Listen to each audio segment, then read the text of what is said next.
नमस्कार, मैं रवीश कुमार। अगर आप शेयर मार्केट में अपनी पूंजी डूब जाने से परेशान हैं, ब्लड प्रेशर बढ़ गया है, रातों को नींद नहीं आ रही, नौकरी नहीं मिल रही, मिल भी गई तो सैलरी बहुत कम है, जो सालों से नौकरी कर रहे हैं उनकी सैलरी बढ़ नहीं रही, वो भी इस बात से परेशान हैं कि इस तरह से बाजार डूबता रहा, कंपनियों का मार्केट कैप सिकुड़ता रहा तो कंपनियां और भी सैलरी नहीं बढ़ाएंगी, बल्कि उनकी नौकरी पर फिर से खतरा आ जाएगा, छटनी शुरू हो जाएगी। इस तरह की तमाम चिंताओं में डूबे लोगों से मेरा कहना है कि कुंभ में डुबकी लगाए, अब आप चिंताओं में डुबकी बिल्कुल ना लगाएं।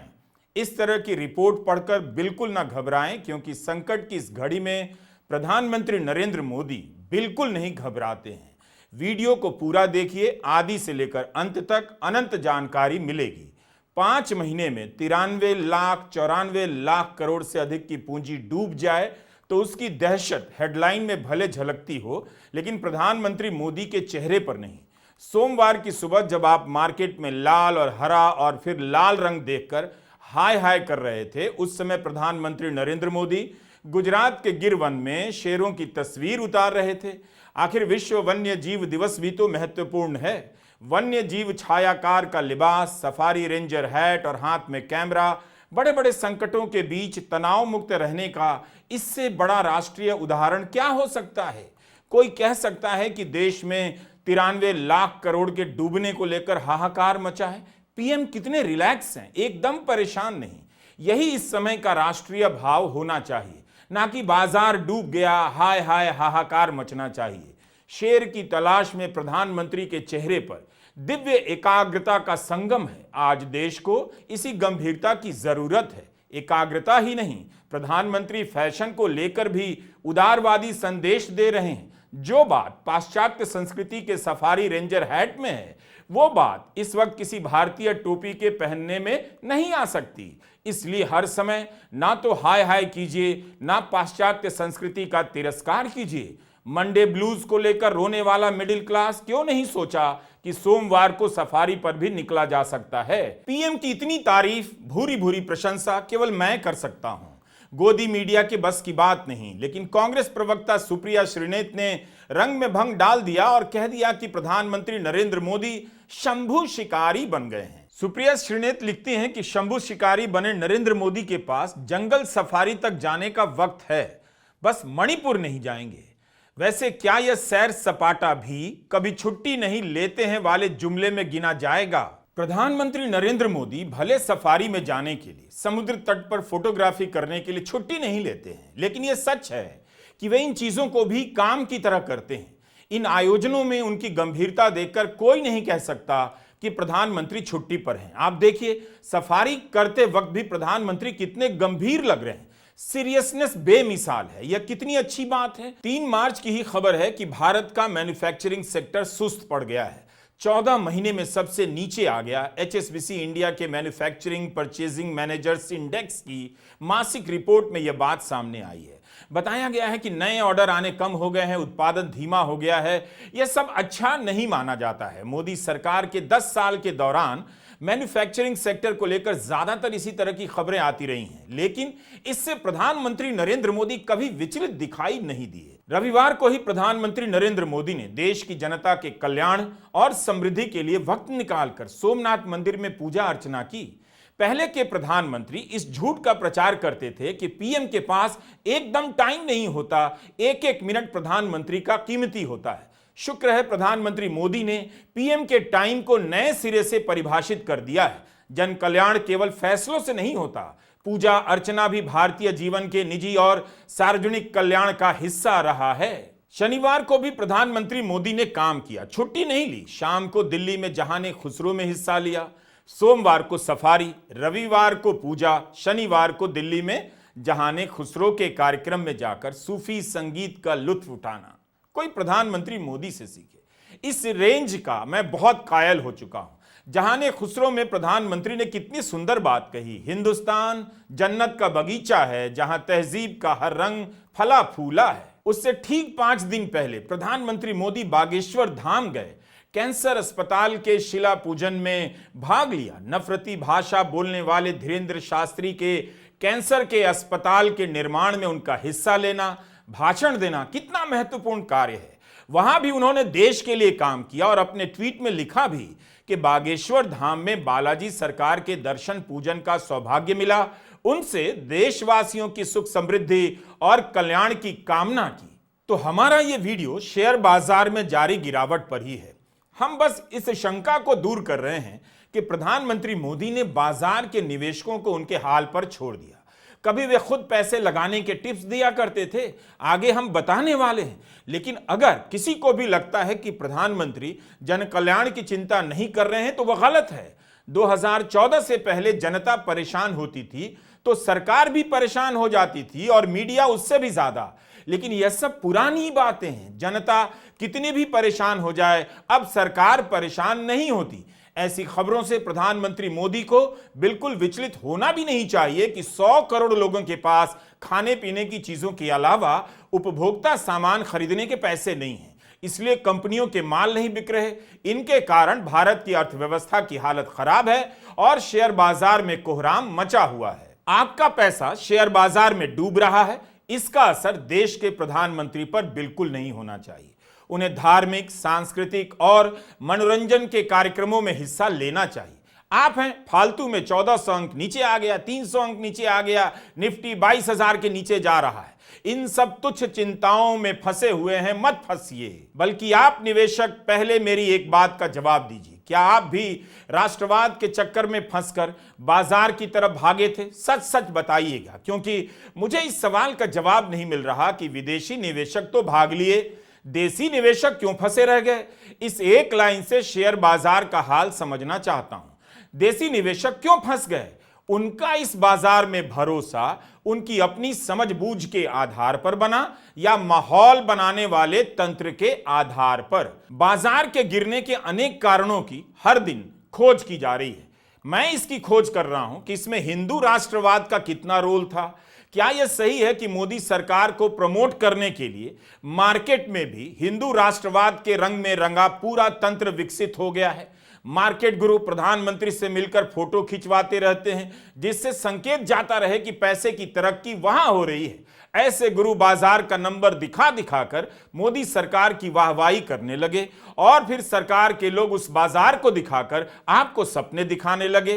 पहले 3 खबरें देखिए और समझिए कि कैसे जब बाजार चढ़ता है तो हेडलाइन में मोदी नाम का मोती माला में पिरो दिया जाता है। 3 जून 2024 के बिजनेस टुडे का यह लेख दिखाना चाहता हूं। इसकी हेडलाइन कहती है कि 13 शेयर ऐसे हैं जिनमें 1 लाख लगाने पर मुनाफा 8 करोड़ तक का हुआ है। 10,000% दाम चढ़ा और यह सब हुआ मोदी सरकार के दूसरे कार्यकाल यानी 2019 से 24 के बीच में। टाइम्स ऑफ इंडिया की 31 मई 2024 की रिपोर्ट है। चुनावी सीजन में अलग अलग पीएसयू के स्टॉक ने कुल मिलाकर 7 लाख करोड़ की संपत्ति जोड़ी। इस पर रिपोर्ट करते हुए अखबार ने हेडलाइन दी कि क्या यह मोदी का मिडास टच है, यानी क्या मोदी का कमाल है कि जो छूते हैं वो सोना बन जाता है। 8 फरवरी 2024 को निखिल अग्रवाल की इकोनॉमिक टाइम्स की रिपोर्ट दिखाना चाहता हूं। हेडलाइन में ही है मोदी की गारंटी, पीएसयू स्टॉक्स पर मोदी की गारंटी। अविश्वास मत के जवाब में प्रधानमंत्री के लोकसभा भाषण के बाद 22 स्टॉक मल्टी बैगर बन गए। 24 लाख करोड़ का मुनाफा हुआ। इस रिपोर्ट में लिखा है कि जिन निवेशकों ने प्रधानमंत्री की स्टॉक टिप्स मानी वो हंसते हुए बैंक जा रहे हैं। क्या कविता है। 10 अगस्त 2023 को प्रधानमंत्री ने पीएसयू स्टॉक्स के बारे में कहा था, इन पर दांव लगा दीजिए। 6 महीने में ये 66% बढ़ गए और करीब 24 लाख करोड़ का मुनाफा दे चुके हैं, ये अखबार की रिपोर्ट में। इसका मतलब है कि मेरा सवाल है तो ठीक, क्या आप बाजार की तरफ इसलिए भी भागे कि मार्केट में हिंदू राष्ट्रवाद का तंत्र माहौल बना रहा था? प्रधानमंत्री मोदी सार्वजनिक क्षेत्र की कंपनियों में पैसा लगाने के लिए टिप्स दे रहे थे, गुरु मंत्र बता रहे थे और उनके सांसद वहां बैठकर तालियां बजा रहे थे। आप जानते हैं एलआईसी के लिए क्या क्या कहा गया था? एलआईसी बर्बाद हो गई, गरीबों के पैसे डूब रहे हैं, गरीब कहां जाएगा, बेचारे ने बड़ी मेहनत से एलआईसी में पैसा डाला है। क्या कहें, जितनी उनकी कल्पना शक्ति थी, जितने उनके दरबारियों ने कागज पकड़ा दिए थे, सारे बोल लेते थे वो, सारे बोल लेते थे। लेकिन आज एलआईसी लगातार मजबूत हो रही है। शेयर मार्केट में रुचि रखने वाले को भी ये गुरु मंत्र है कि जो सरकारी कंपनियों को ये लोग गाली देना, आप उसमें दांव लगा दीजिए साहब, अच्छा ही होने वाला है।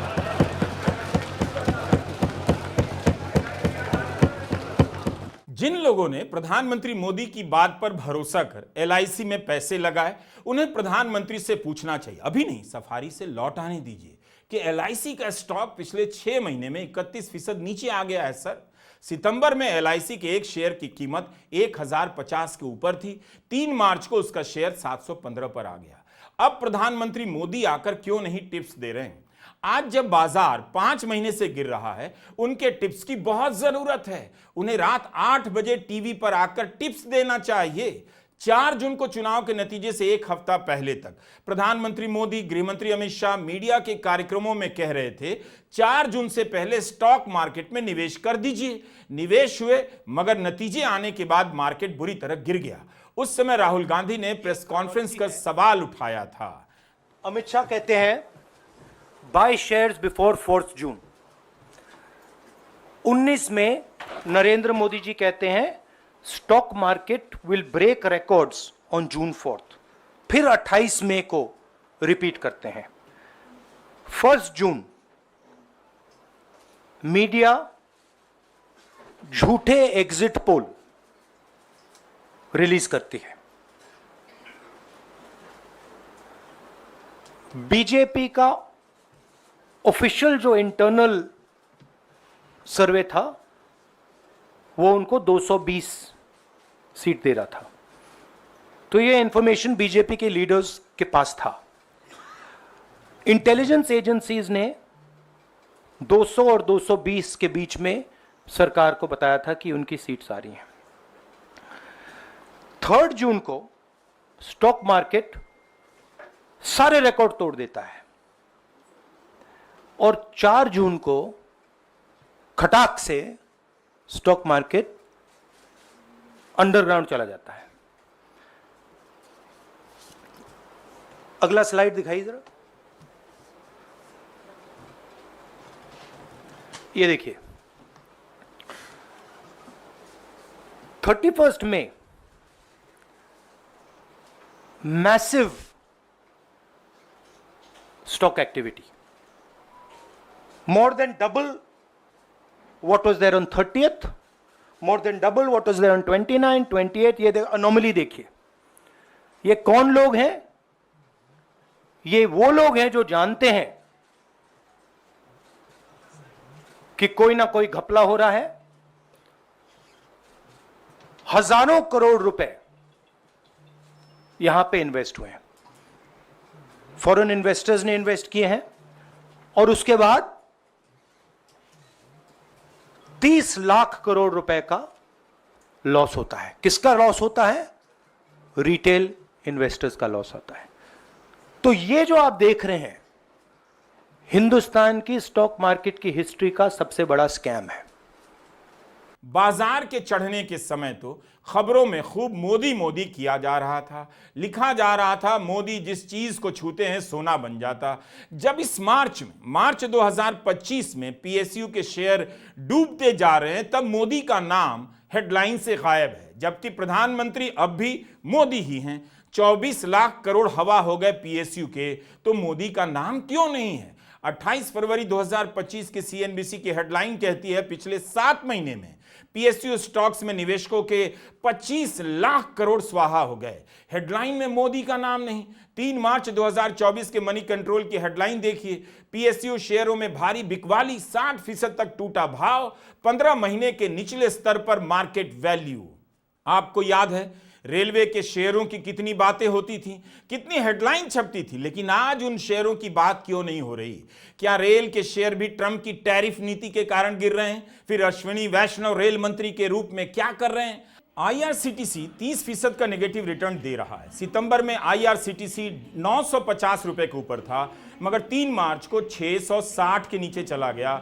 बाद में इसमें सुधार हुआ और 677 पर बंद हुआ। रेल विकास निगम लिमिटेड 45% नेगेटिव रिटर्न दे रहा है। सितंबर में जो रेल विकास 600 रुपए के ऊपर था वह 3 मार्च को 323 पर बंद हुआ। रेलटेल कॉर्पोरेशन ने 45% के करीब नेगेटिव रिटर्न दिया है। सितंबर महीने में रेलटेल 500 पर था मगर 3 मार्च को 278 पर बंद हुआ। IREDA भी करीब 40% नेगेटिव रिटर्न दे रहा है। सितंबर में एक शेयर 250 से ऊपर चला गया, 3 मार्च को 147 के आसपास आ गया। सरकार की कंपनियों के शेयर भी नेगेटिव रिटर्न दे रहे हैं। कम मुनाफा तो फिर भी चल जाता है, 100 रुपए पर 101 भी मिले तो पैसा नहीं डूबा, लेकिन 100 रुपया आपका 60 रुपया हो जाए, 55 रुपया हो जाए, 40 रुपया हो जाए तो क्या होगा? अगर आज किसी को पैसे की जरूरत होगी या पिछले 5 महीने में जिसे पैसे की जरूरत पड़ी होगी उसे तो गहरा सदमा लग गया होगा। बाजार गिरता है लेकिन संभल भी जाता है, लेकिन यह गिरावट तो 5 महीने से जारी है। मिंट अखबार में एक लेख छपा देखा, क्या शेयर बाजार छोड़ देने का समय आ गया है? इस तरह के लेख छप रहे हैं, विश्लेषण बताए जा रहे हैं अखबारों में।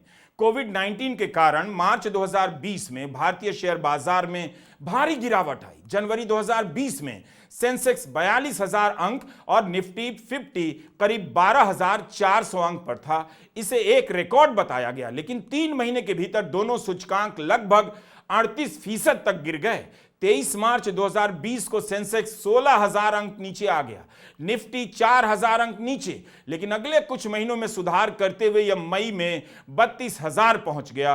अक्टूबर 2020 तक आते आते मार्केट 41,000 के पार चला गया। कई विशेषज्ञ कोविड के बाद की रिकवरी को के शेप की बताते आ रहे हैं, मतलब समाज का एक आर्थिक वर्ग तो रिकवर हुआ, पैसा कमाया, लेकिन नुकसान उठाने वाला बड़ा तबका उससे उभर नहीं पाया।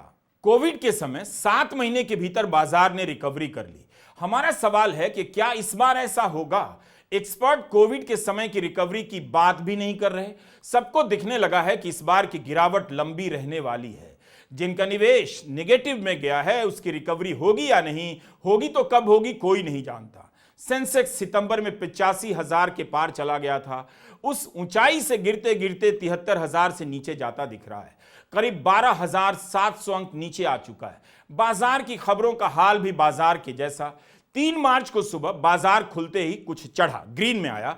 अभी चढ़ा ही था कि खबरें वेबसाइट पर छप गईं कि बाजार ग्रीन में आ गया है और इन कारणों से रिकवरी कर रहा है। लेकिन उसी समय बाजार गिरने भी लग गया तो खबरें बदल गईं और अब छपने लग गई कि इन कारणों से गिर रहा है। मतलब इनके पास गिरने के भी कारण रेडीमेड तैयार हैं और चढ़ने के भी कारण रेडीमेड तैयार हैं। बजट को मिडिल क्लास का बताने के लिए जोर लगा दिया गया, उसी समय जब मिडिल क्लास की पूंजी बाजार में लुट रही थी। कमाल का प्रचार तंत्र है। इस तरह का प्रचार तभी कामयाब होता है जब निवेशक बाजार के सही गलत के आधार पर फैसला नहीं करता, हिंदू राष्ट्रवाद के रंग में डूबकर राजनीति की नजर से बाजार को देखने लग जाता है। अब सब कहने लगे हैं गुब्बारे में हवा भरी गई थी, कंपनियों का वैल्यूएशन ज्यादा किया गया, लेकिन यह सब क्यों होने दिया गया? क्या झूठ के सहारे बाजार के गुब्बारे में हवा भरी जा रही थी? बैंकों के ब्याज दर नहीं बढ़ रहे थे, लोग थक हार कर डीमेट अकाउंट खोलने लग गए। कांग्रेस आरोप लगा रही है कि 2 महीने में 1 करोड़ SIP खाते बंद हुए हैं। कि लोगों के पास पैसों की कमी है और उन्हें अब मार्केट पर ना तो भरोसा रहा है, ना उन्हें यह उम्मीद है कि मार्केट बहुत जल्द सुधरेगा। पर क्या सरकार परेशान है? बिल्कुल नहीं, उनके कान पे जूं नहीं रेंग रही है, उनको फर्क ही नहीं पड़ता है। बस बदकही छटवा लो इन लोगों से, विकसित भारत का झुंझुना बजाएंगे, लेकिन 22 सालों में हर साल 8% ग्रोथ कैसे आएगी, इस पर कोई चर्चा नहीं, कोई बहस नहीं होगी। भारत और न्यूजीलैंड मैच के दौरान म्यूचुअल फंड का एक विज्ञापन आता है। सूट बूट में Tendulkar association of mutual funds in India के लिए प्रचार कर रहे हैं। क्या यह माना जाए कि निवेशकों का भरोसा म्यूचुअल फंड में हिला है तभी प्रचार हो रहा है? ठीक है कि बाजार के बारे में कहा जाता है कि जब भी गिरता है उस समय भी निवेश के लिए अच्छा अवसर होता है, लेकिन यहां गिरकर उठने की बात नहीं बल्कि 5 महीने से लगातार गिरने की बात हो रही है। उन लोगों का क्या होगा जो बाजार में थे और जिनके 5 महीने में 93 लाख करोड़ डूब गए, कहीं कहीं तो 94 लाख करोड़ भी छपा है। उनकी वापसी क्या जल्दी होगी या अब रिकवरी में काफी लंबा समय लगेगा? क्या कोई निवेशक अपने घाटे को इतने लंबे समय तक झेल पाएगा? विदेशी निवेशक क्यों भाग रहे हैं? अब इस पर आता हूं। आपको पता है कि अक्टूबर महीने में प्रधानमंत्री मोदी ने मोबियस की बात का हवाला दिया था कि ग्लोबल इन्वेस्टर 50% निवेश भारत में करें। यह प्रधानमंत्री मोदी का बयान है जिसे मैं पढ़ रहा हूं। आज भारत में इतना कुछ हो रहा है, हमारे तीसरे टर्म में जो गति भारत ने पकड़ी है उसे देखकर बहुत सी रेटिंग एजेंसी ने भारत का ग्रोथ फोरकास्ट और बढ़ा दिया है। यहां जो भारत को सबसे ज्यादा प्यार करते हैं ऐसे श्रीमान मार्क मोबियस जैसे पारखी एक्सपर्ट मौजूद हैं। वे जिस प्रकार भारत में होने वाले इन्वेस्टमेंट को लेकर उत्साहित हैं उसका बहुत महत्व है। जब वे ग्लोबल फंड्स को कहते हैं कि अपना कम से कम 50% फंड भारत के शेयर मार्केट में इन्वेस्ट करें तो इसका एक बड़ा मतलब है, बहुत बड़ा मैसेज है। तो मैसेज देने वाले मोबियस कहां हैं? उन्हें पकड़कर लाया जाए, पूछा जाए मार्केट क्यों डूब रहा है। ग्लोबल निवेशकों ने भारत के प्रधानमंत्री मोदी पर भी भरोसा नहीं किया और सितंबर से लेकर फरवरी खत्म होने तक 3,34,000 करोड़ रुपए विदेशी निवेशकों ने भारत से निकाल लिए। खबरें छप रही हैं कि भारत से निकालकर चीन और अमेरिका में लगा रहे हैं। विदेशी निवेशकों ने केवल जनवरी के महीने में 87,000 करोड़ रुपया भारत से निकाला। तभी तो हमारा सवाल है, विदेशी निवेशक भाग लिए और देसी निवेशक फंस गए, क्यों? आप सोचिए सरकार का हाल, बार बार याद दिलाना ठीक नहीं कि अप्रैल 2022 में वित्त मंत्री ने संसद में क्या कहा, यही कि विदेशी निवेशक तो आते जाते रहते हैं, उनकी परवाह क्यों करनी। अपने देसी निवेशक हैं, वो मार्केट के साथ खड़े हैं, लेकिन अब तो देसी निवेशक के भी पैसे डूब गए। आज उनके साथ वित्त मंत्री क्यों नहीं खड़ी नजर आती हैं? दूसरी तरफ बड़े उद्योगपति अभी भी नहीं बोल रहे हैं, क्यों? ईडी का डर किसे नहीं, लेकिन शेयर बाजार के एक्सपर्ट धीरे धीरे बोलने लगे हैं। समीर अरोड़ा निवेशक हैं और कैपिटल गेन टैक्स को सबसे बड़ी गलती बताते हैं। समीर कहते हैं कि बड़े निवेशक तो सॉवरेन फंड वाले हैं, जैसे कनाडा का पेंशन फंड हुआ, सिंगापुर सरकार का फंड हुआ, हार्वर्ड प्रिंसटन जैसे कॉलेजों का फंड हुआ। इस फंड को चलाने वाले लोग दुबई, मोनाको, सिंगापुर और हांगकांग में रहते हैं और वे कहीं टैक्स नहीं देते। अमेरिका में पैसा लगाने पर टैक्स नहीं लगता, लेकिन जब भारत में लगाते हैं तो टैक्स देना पड़ता है। दुनिया में 200 देश हैं, 199 देश में टैक्स नहीं लगता, केवल भारत में लगता है। लोकसभा चुनाव जीतने के बाद जुलाई 2024 में मोदी सरकार ने इंडेक्सेशन बेनिफिट हटाकर 12.5% का long term capital gain tax लागू कर दिया। यही नहीं, short term capital gain tax भी बढ़ाकर 20% कर दिया। उस समय का अखबार निकालिए, देखिए कौन कौन इसे सही बता रहा था। जुलाई से सितंबर तक तो बाजार फिर भी चढ़ा, फिर उसके बाद क्या हुआ? क्या निवेशकों को दूसरा बाजार मिल गया और वो बाजार चीन और अमेरिका का था।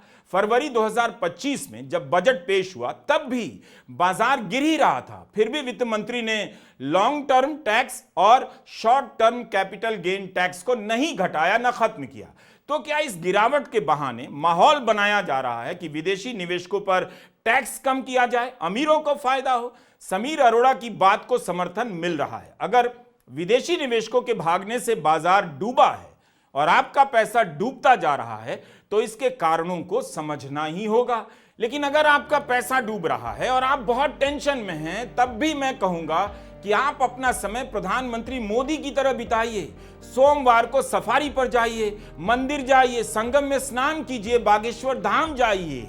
इसे भी काम की तरह कीजिए, इसे काम समझिए। दफ्तर में बता दीजिए आज हम छुट्टी पर नहीं हैं, आज हम सफारी पर हैं। आपका पैसा अब आपसे छुट्टी लेना चाहता है, मुक्ति चाहता है। मेरी राय में यह आध्यात्मिक महीना है। कुंभ से लौट कर आए निवेशकों को चाहिए कि वे अपने पैसे को मुक्त होने दें, लाभ हानि की माया से मुक्त हो जाइए। क्या लेकर आए थे जो साथ लेकर जाएंगे? जो मिला यही मिला, जो डूबा यही डूबा।